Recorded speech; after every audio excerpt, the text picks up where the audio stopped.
Welcome to Shop School. Today we're going to be talking about different types of Briggs and Stratton stators, or alternators if you want to call them that. So charging systems on Briggs and Stratton engines. So first up here we have a Briggs and Stratton stator. This is what they call a dual circuit stator. So the black wire is alternating current, which is for to run like headlights on a riding mower, like a lawn tractor, riding mower, stuff like that. So that would be wired up just directly to your headlight wiring. And you see this red wire on here, that is 12 volt power. This comes out as AC, and if you see that black bump there, that's a diode that converts the power to DC 12 volts. And if you were wiring this up to a tractor, if it had no wiring and you were just doing your own custom wiring, you could just get a plug to put on here and connect this directly to the battery plus side of the battery. So the red wire on the battery, you could connect that directly to that, and that would give you 12 volt positive power to your battery. And typically that would be putting in like 3 to 6 amps, something like that, of charging voltage, and it would be like 13.5 volts. They have this same type of stator on snowblowers and other smaller like horizontal shaft engines, and it is like a half stator. So it'd be cut in half like this, and so you would see like half this, and it would only bolt down on one side. Some of those are AC only, and they will have just this red wire, no diode. If it has just the red wire and no diode and a black wire, then the black wire would be ground, and the red wire is AC 12 volts. This one, since it has a diode, that means if you see the diode, that means it's DC 12 volts. So if you were, and they also have that half side one that is DC 12 volts with one wire coming out. So it would have just this wire, no black wire, and that would convert it to DC 12 volts, and then you would run that wire from this plug either to your battery or to the wire that comes from your battery down to the solenoid. You can wire it on there. That's typically where they wire them. So that is how you would wire up this one, and also how this one works a little bit. Next up we have this one. This is like a I think they call this one 9 amp alternator. So this is AC, power comes out, AC power comes out, and it's a single winding one, so it only has a single wire, and it's grounded through the housing. And AC power comes out and will plug into your voltage regulator. This is a 2-pin voltage regulator. You'll see the red wire, and this red wire would connect to the positive side of your battery, where you're wiring harness from your engine to the positive side. It would eventually end up at the positive side of your battery. So that would plug in there, and that would send AC voltage into your voltage regulator, and you would have DC 12 volt power coming out, and that would go to your battery. Now, this voltage regulator is a 2-wire design, and it grounds through the frame.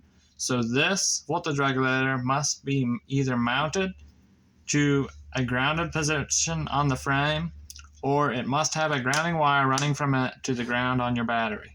Otherwise, the voltage regulator will not work and your battery will not charge.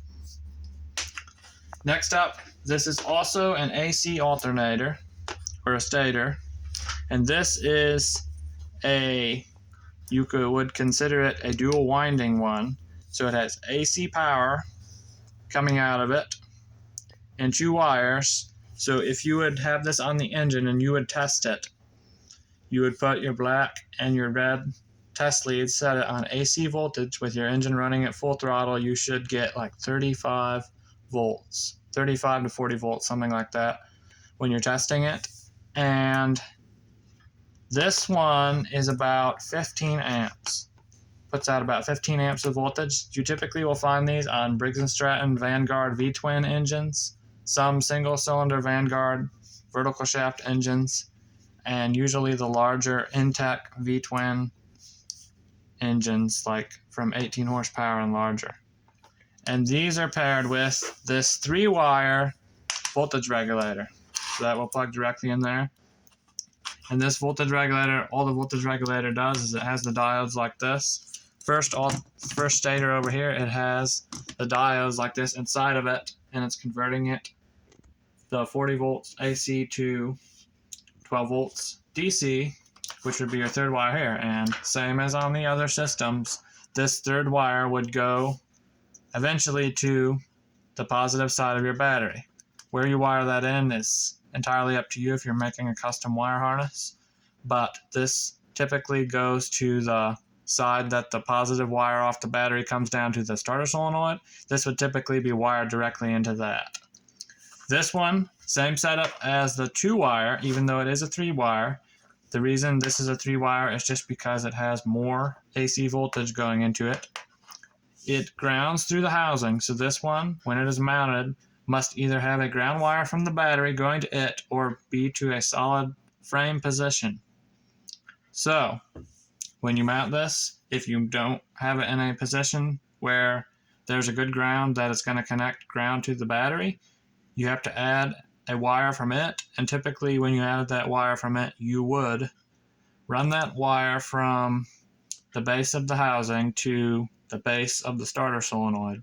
Or you could go directly to the battery, but typically, so you don't have extra wires on your battery, you would route it to that starter solenoid.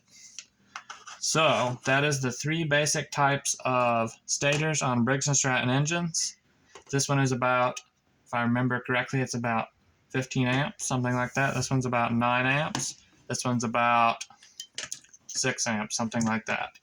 This one you typically would find on a vertical shaft single cylinder intake. It's on some horizontal engines and stuff like that. This one is on some of those same engines, just with lower electrical capacity, usually ones that have manual PTO. This one you might find on an engine with electronic PTO, or maybe some other small electronic attachments.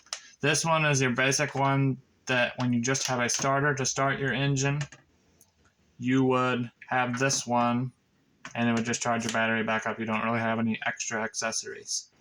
So, like I was saying earlier, they have these same types of stators on snowblowers and things like that, and they're just a half stator. Does the same function.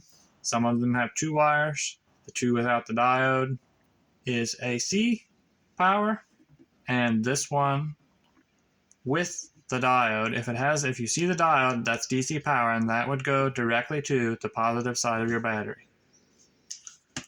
Alright, that is the 3 basic types of stators. Thanks for watching the video. We'll see you guys next time.